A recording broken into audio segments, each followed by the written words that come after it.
Hey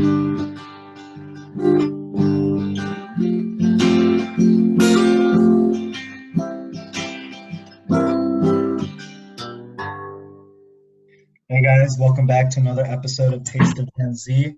I'm your co-host Jonathan Ortega, And I'm the other co-host, music expert and renowned music listener, Jake Davies.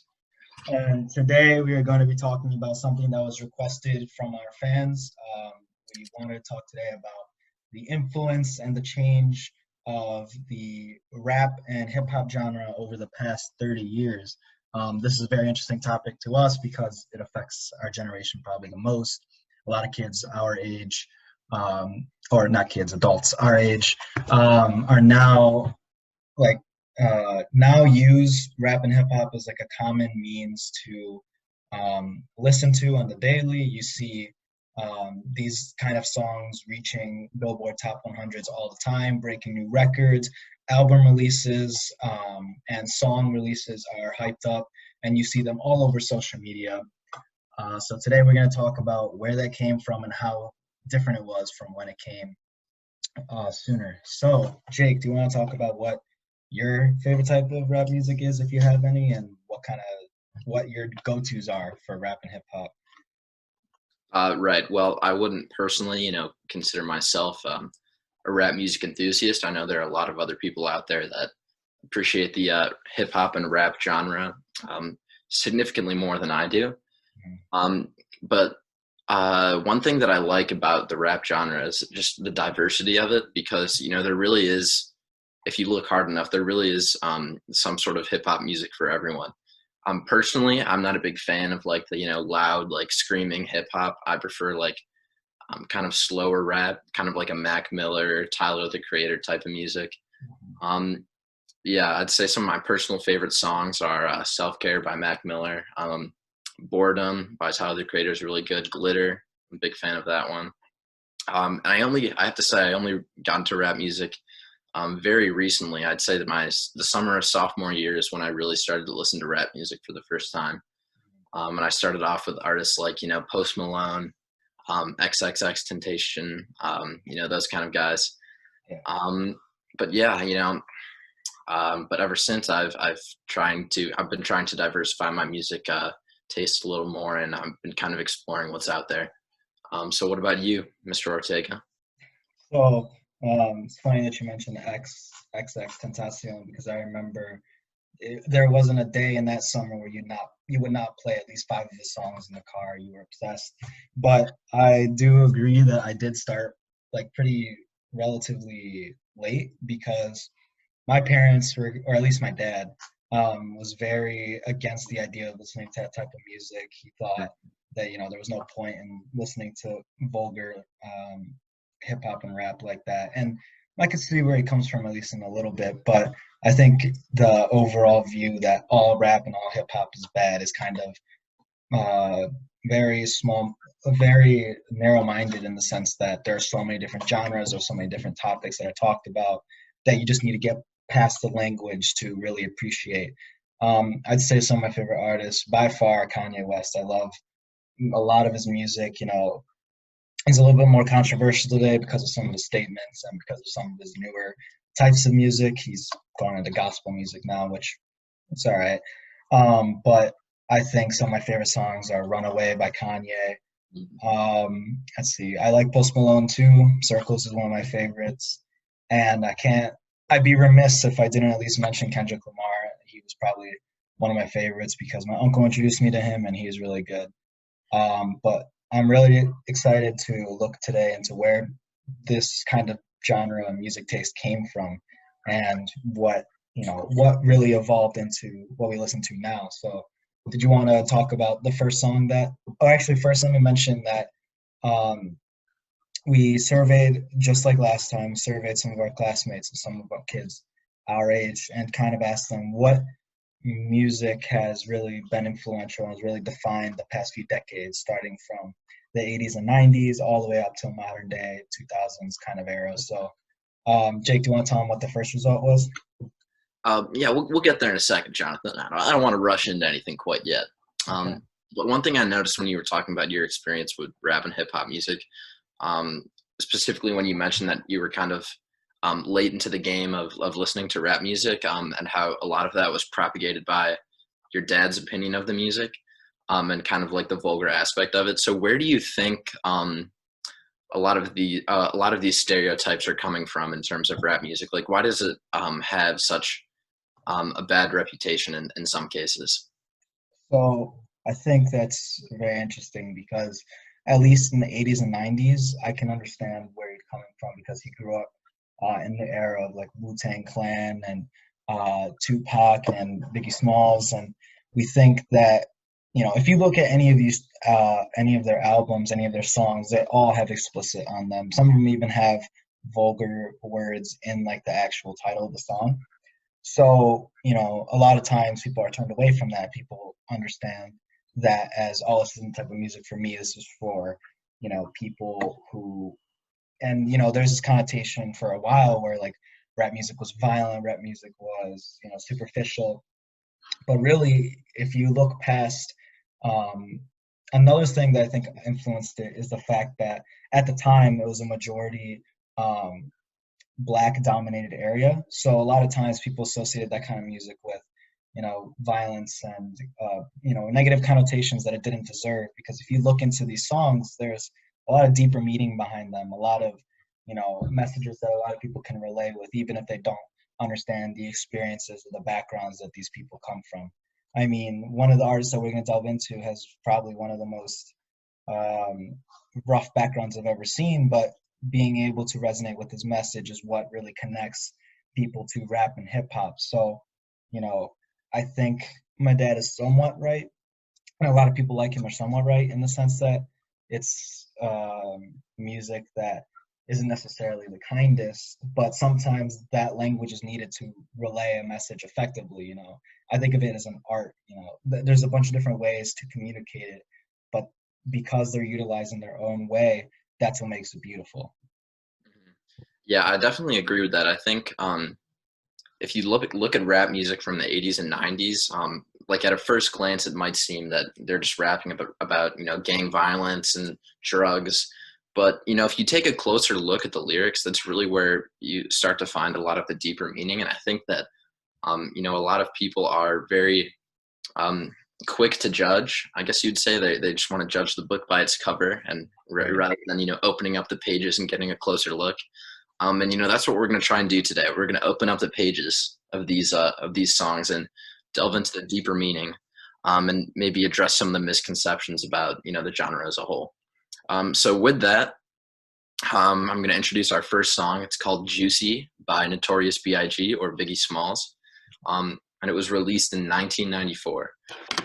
So before we get into the song, I just think it's important that we kind of discuss the background of Notorious B.I.G. So he grew up in Brooklyn. He had two parents, but at a very young age, at just 17, he dropped out of school, and he started dealing crack cocaine. Um, and at the time, he had a daughter, and he was just, as he references in the song, he was just hustling to buy some food for his daughter. Mhm. But eventually, this career path got him into a little trouble with the law. He was actually in prison for 9 months. And then as soon as he got out of prison, that's when he decided that he needed to make a change in his life. So he borrowed a friend's tape recorder and laid down some of his first few tracks that were eventually passed around and played on a few New York radio stations. And then he eventually met a producer and released his first album, Ready to Die, which is where the song Juicy comes from.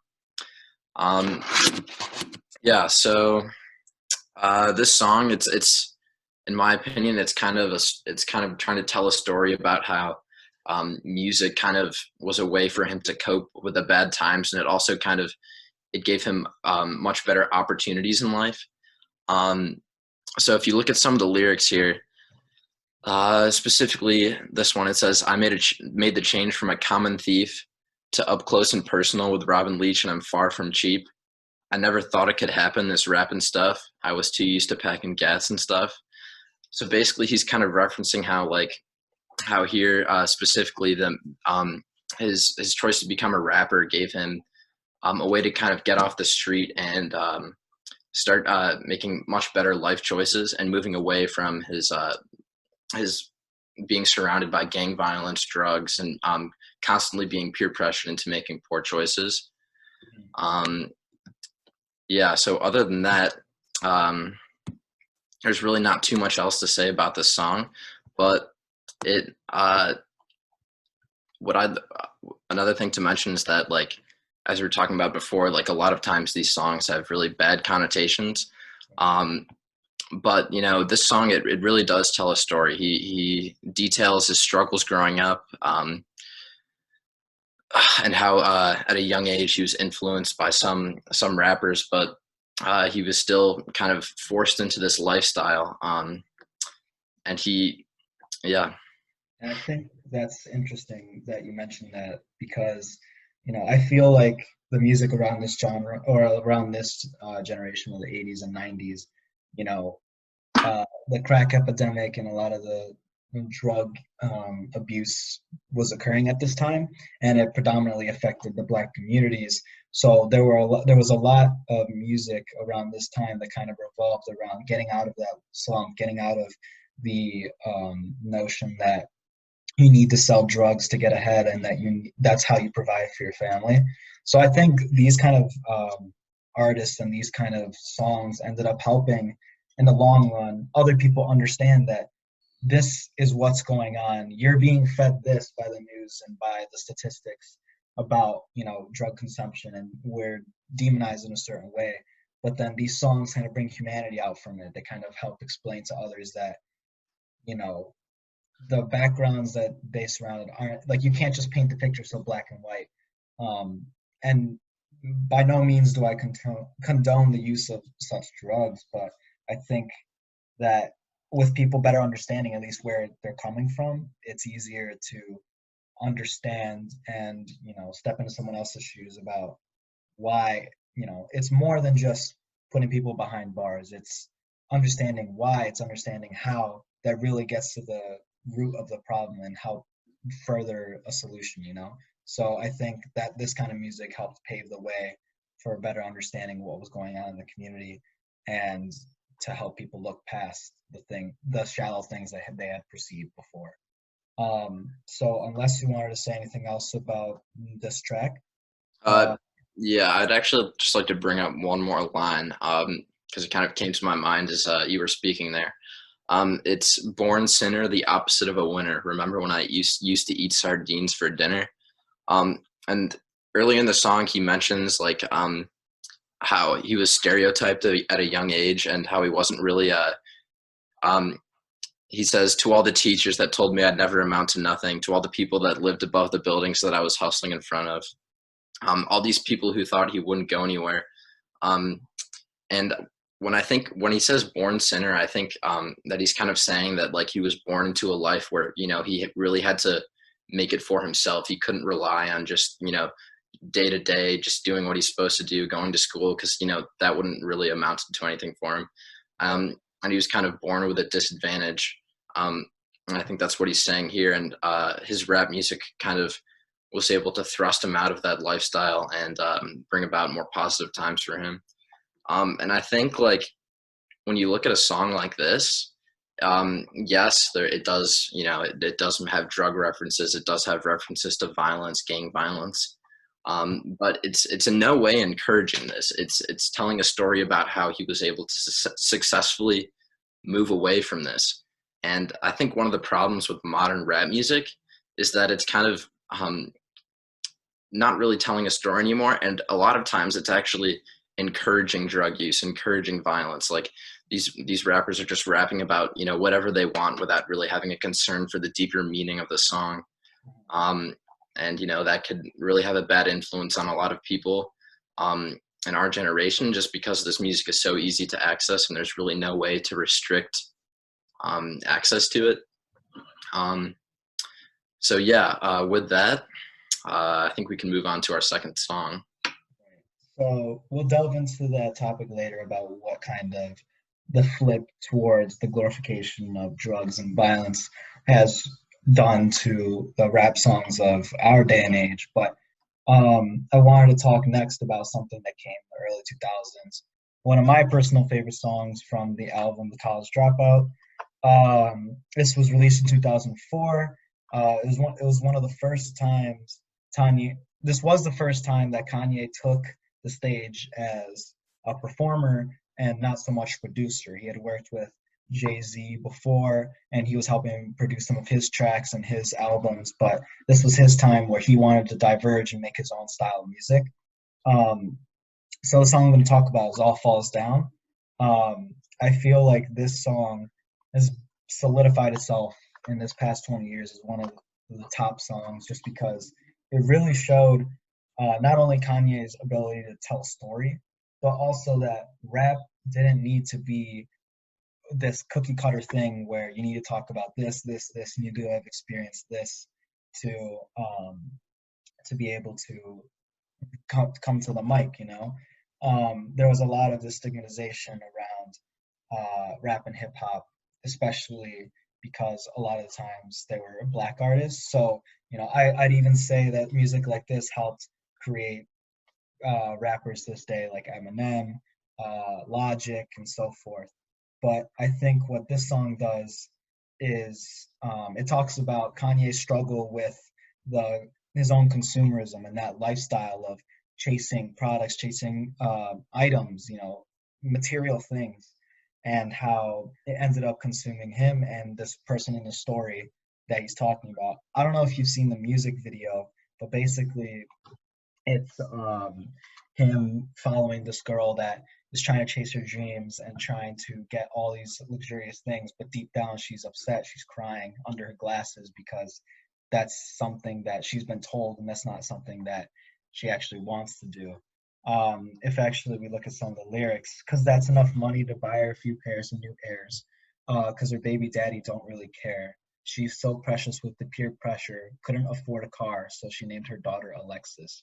Like, the idea that people are so consumed by this idea that you need to have this, you need to have this, is what drove Kanye to write this song and really be open about, you know, I'm not going to write songs about what everyone else tells me to do. I'm going to write based off my own personal experiences, what affects me, what brings me to the mic. Um, and he set forth a tradition of being honest on songs, being open, like emotionally available when he says, I got a couple past due bills, I won't get specific. I got a problem with spending before I get it. We all self-conscious. I'm just the first to admit it. So I think he really paved the way for people to change the way they view rap, and his future albums would end up creating a new generation of music. His 808s and Heartbreak album that came out a few years later in 2008 ended up focusing more on the results of his breakup, his long-term relationship breakup, and the death of his mom, Donda West, who was a huge influence in his life. And the experimentation with auto-tune and raw emotion, pure despair and sadness in some of the songs, even though it may not seem appealing at the time, it was something that he felt ready to rap about, to perform. So I think that really laid the foundation for the rest of the artists to come, like XXX Tentacion, like Juice WRLD, like Lil Uzi Vert, to make different types of emotional rap and hip hop, and really just change the way people view the music genre as a whole. So I really think like he's personally my favorite artist. But I don't know, what's your first impression off of songs like this one? Yeah, so I think you brought up a lot of good points there. Just to kind of elaborate on one of them, I think that Kanye has kind of always been pushing the boundaries of this genre. He's been rapping about stuff that no one else is really rapping about. Like if you look at a song like Jesus Walks, he brings up welfare. He talks about how a lot of people are afraid to show off their religion and our current era. And it's just they're themes that really no one else in the rap industry has really touched. And even if you look at his gospel album now, it's kind of a mix of rap and gospel. It's something that no one else has really done before. And he's always been pushing the boundaries and really driving the genre forward. And you mentioned his experimentation with autotune, which you would never see in songs from the 80s and 90s. Tupac, B.I.G., Nas, they would never use autotune in their songs. But now, if you look at the 2010s, late 2000s, almost every song has some sort of autotune. Right. And a lot of times rappers are just almost relying on autotune completely to get them through their song. Yeah, cover the fact that they can't do it. So is there anything else you wanted to bring up about All Falls Down? No, I think I've said what I needed to. I mean, I can't agree with you more that he really has always been testing the waters with rap and kind of pushing it forward to new experimentation and creating new forms of influence for a lot of artists to come after him. So I think that his impact overall on rap and hip hop is really significant in what we're looking at today. So do you want to go into our next song a little bit? Yeah, we'll go into the next song in a sec, but I think we should talk a little bit more about how Kanye has kind of influenced these modern artists like XXX, Juice WRLD.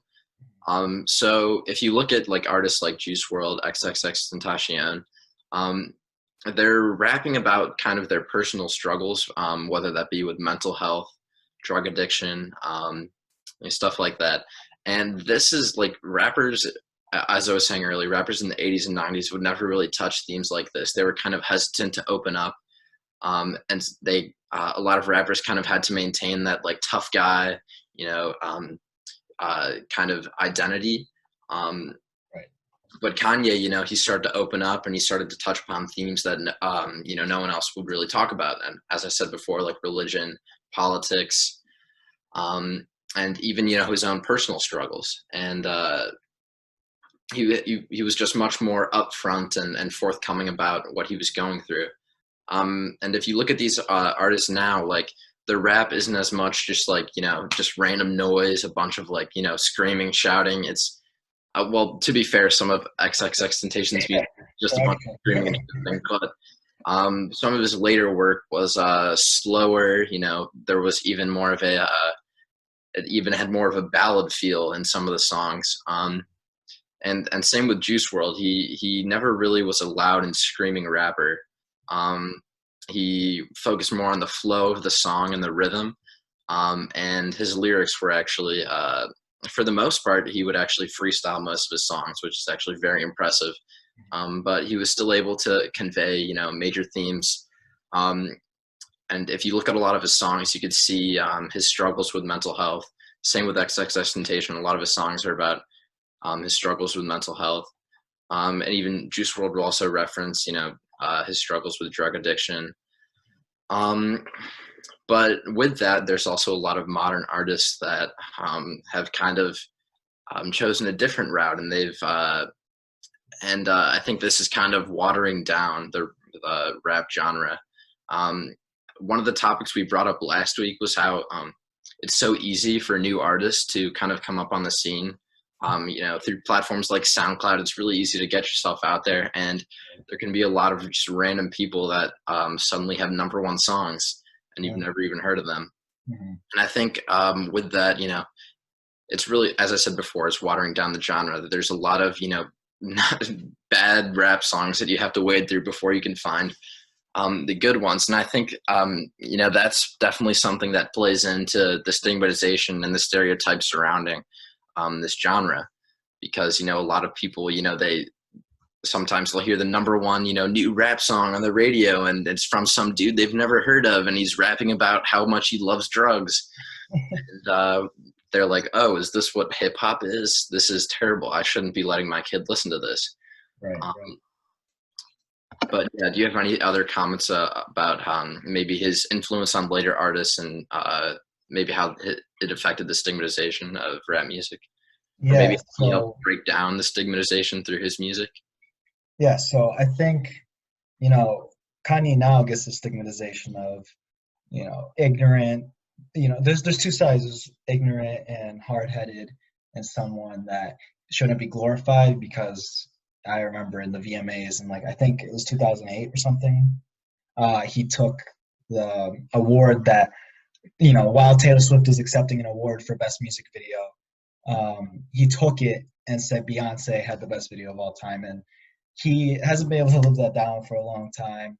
He went on to a news outlet after Hurricane, I think Katrina, and then he said like George Bush doesn't care about black people. So I think he's never clearly has never been scared of putting his word out there, but sometimes that ends up causing people to look down on the type of music he creates, and then from there the genre as a whole.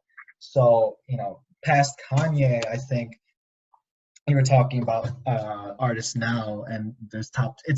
I feel like it's a lot easier to hit number one trending on the radio or on the Billboard Hot 100s or whatever different type of site that ranks that. But because it's so easy to reach that, you'll find songs either that are very emotionally rich and have deep meaning, or you'll find songs that are about women and drugs and parties and all this different kind of violence glorification. So I think that's what's hurt the genre in the long run. And we'll talk about the effects of that with the next song that we're going to introduce, which is The Way. So do you want to go into that a bit? Yeah, so The Way was actually a collaboration between Ariana Grande and the late Mac Miller. This is kind of something new that started to happen in the rap scene. A lot of artists have been starting to collab a lot more, and people, when rap artists release an album, sometimes it's half of it is judged solely off who else is featured on the album. Right. And that's played a much more pivotal role in the rap industry today, getting strong collaborations between artists. And The Way was written by Ariana Grande and Mac Miller while they were actually still dating. And just a quick, slightly depressing fact. After Mac Miller's death, Ariana Grande stopped performing this live because she emotionally just couldn't handle it.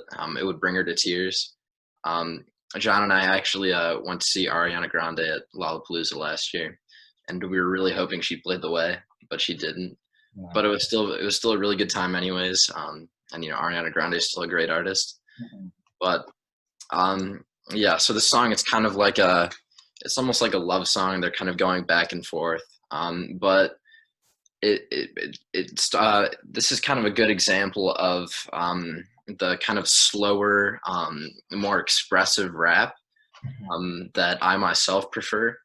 And it's not it's not just screaming and shouting a bunch of random lyrics. And yeah, I think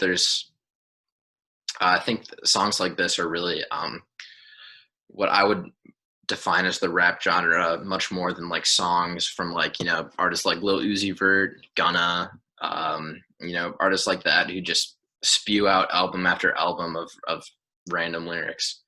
Yeah, for sure. I couldn't agree with you more on that. I think this song, The Way, it's catchy enough where I wanted to put it on this album or on this list that we were talking about. But I don't think itself as a song is super significant, but rather what you were talking about earlier, the new trend of mixing hip hop and rap and putting them together and kind of making something that a lot of people can play on the radio. It's a little more safer. And it's really catchy for people to listen to.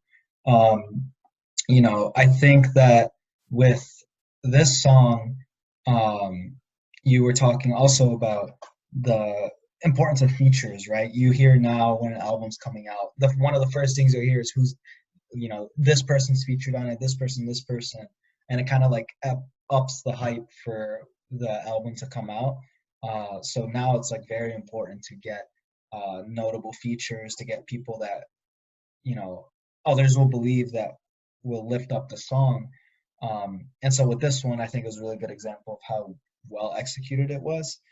But it also brings forth one of the last topics I wanted to bring up.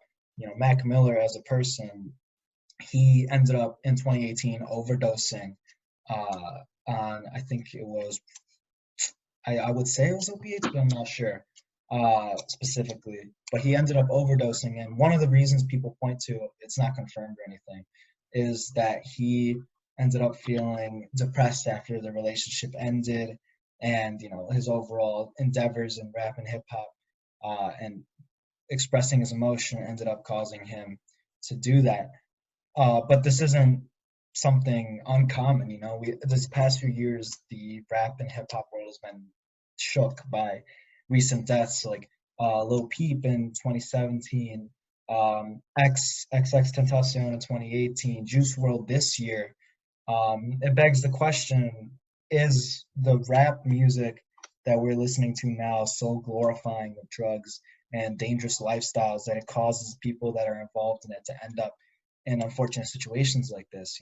All these artists are very young. X was like 20 or 21. Juice was also 20 or 21.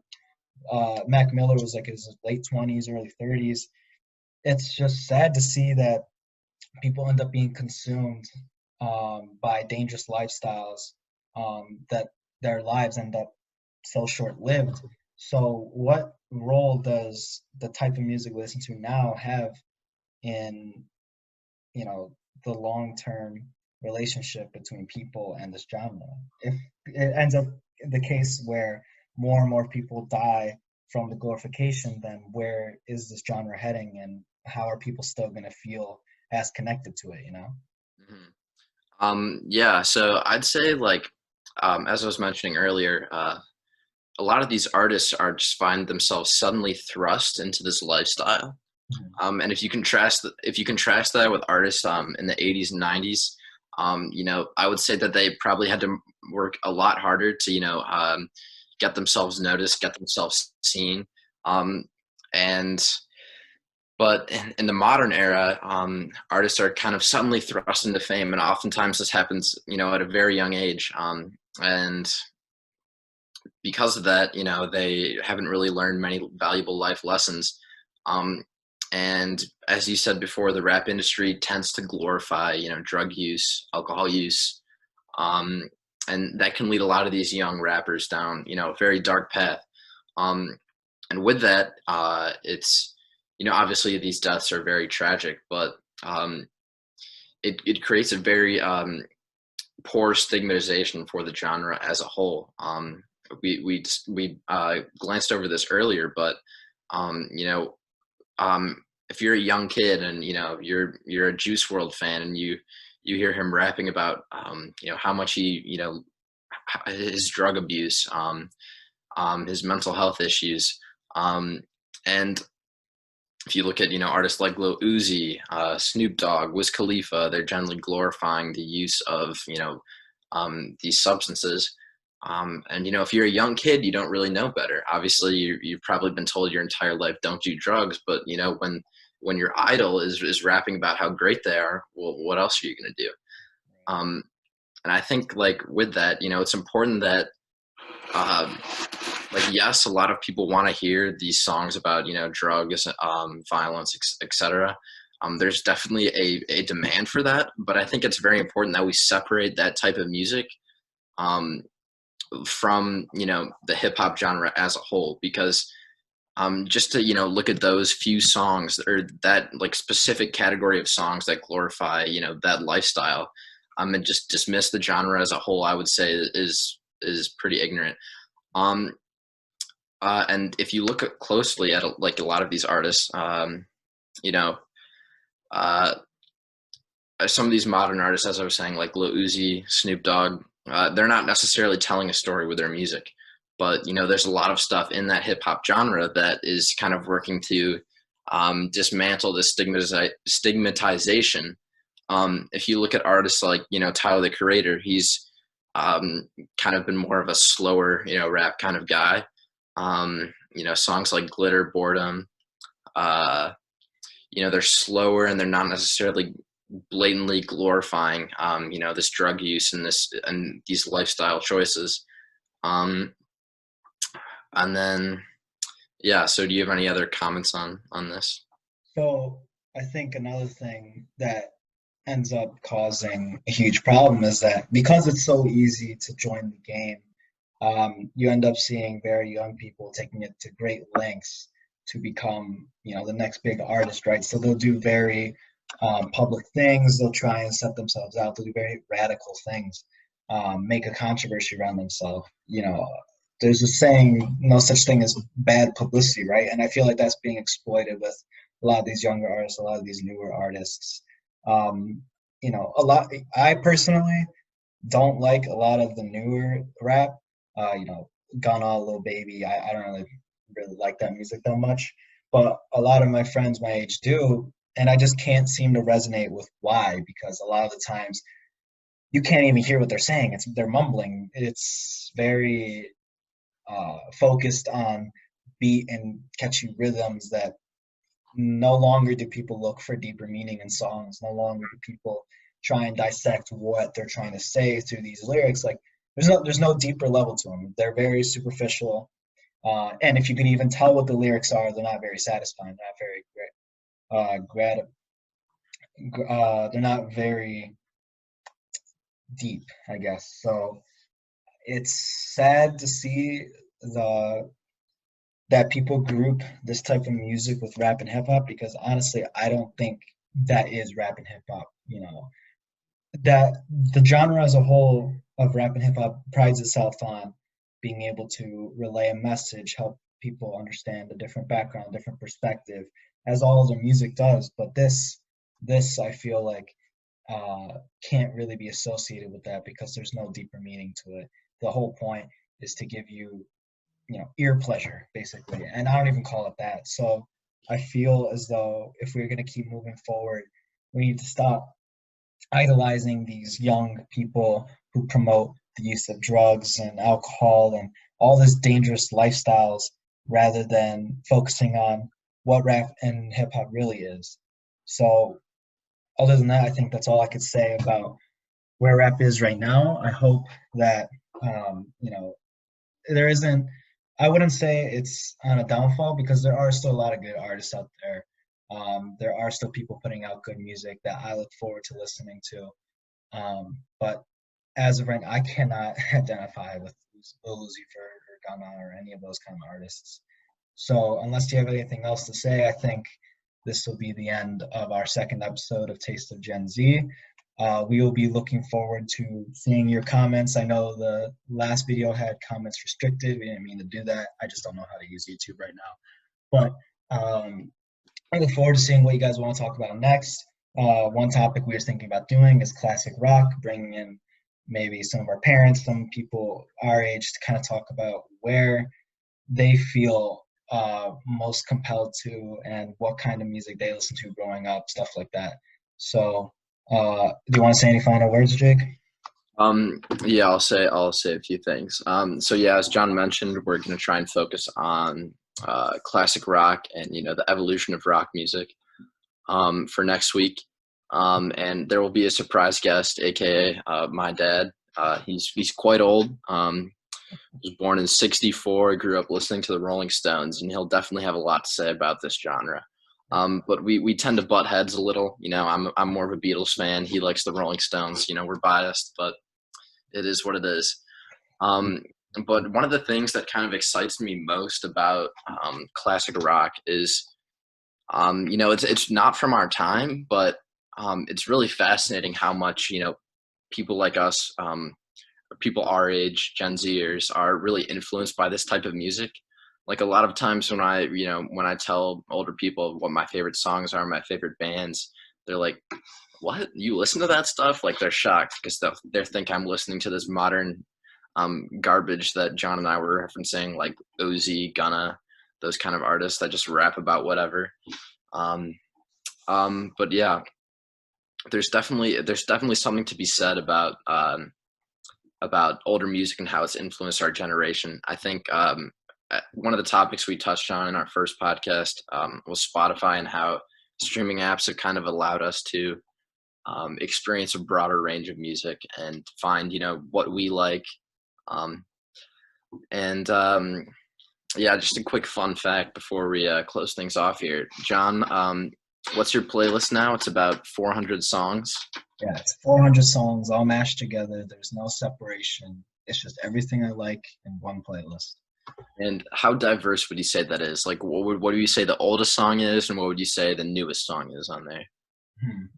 The oldest song definitely has to be from like the 60s, La Bamba by Richie Valens, but I also have some Beatles and stuff on there. But I think my newest song is probably like just a few days ago. There's a Travis Scott song with Kid Cudi that I put on, The Scots, it's called. So yeah, my playlist ranges greatly. I'm always told not to play it in the car because it skips songs. It goes from Britney Spears to Travis Scott. So it's really no, it's Having definitely rode in the car with John many times, I have to say you never really know what song is going to come on next. That playlist covers probably every generation. There's stuff from like, as you were saying, the Beatles, Richie Valens, to Nirvana, oh, or modern stuff like Kanye, Red Hot Chili Peppers, Tame Impala, and some and yeah, some I'm scared to release this episode because a lot of our friends listen to Lil Uzi Vert and Gunna, and anytime I even mentioned any any sort of criticism towards them, it's automatic. It's it's as if you told them, God, I wouldn't even know how to describe it. It's unbelievable yeah, how it's defensive they'll get. yeah, it really kind of amazes me like the type of music that specific people listen to because like when you first meet someone, I guess everyone kind of naturally makes assumptions about people, maybe what kind of music they listen to, what they like to do, stuff like that. um, and it's kind of surprising like how diverse most people's music tastes are, in our generation. It really is a wild card. Like, one of our friends, Shay, has it's a very refined music taste, but if I were to meet him for the first time, I would be shocked when he told me he listens to 80s and 90s rap and stuff like that. Yeah, um, he was one of the people we interviewed, and he knew songs that like no one else was mentioning. He was talking about actual classics. He's talking about Cream by Wu Tang Clan, and he was talking about Tupac songs and stuff like that. So definitely very interesting to see where people's music taste lies and what how different it is from the person that you'd expect that they'd listen to.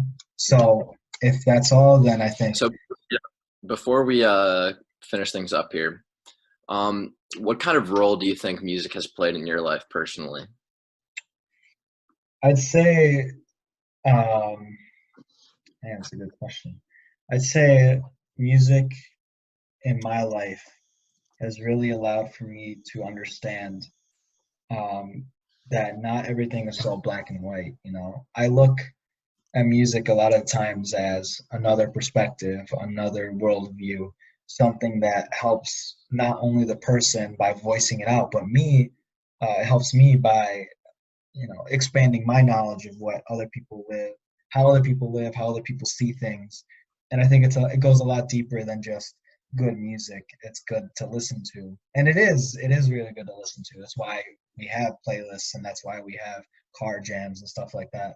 But it's being able to resonate with the song. It's being able to feel when you're able to identify with a message or what an artist is saying, you feel like you like that song all the more. You feel a lot more connected to it.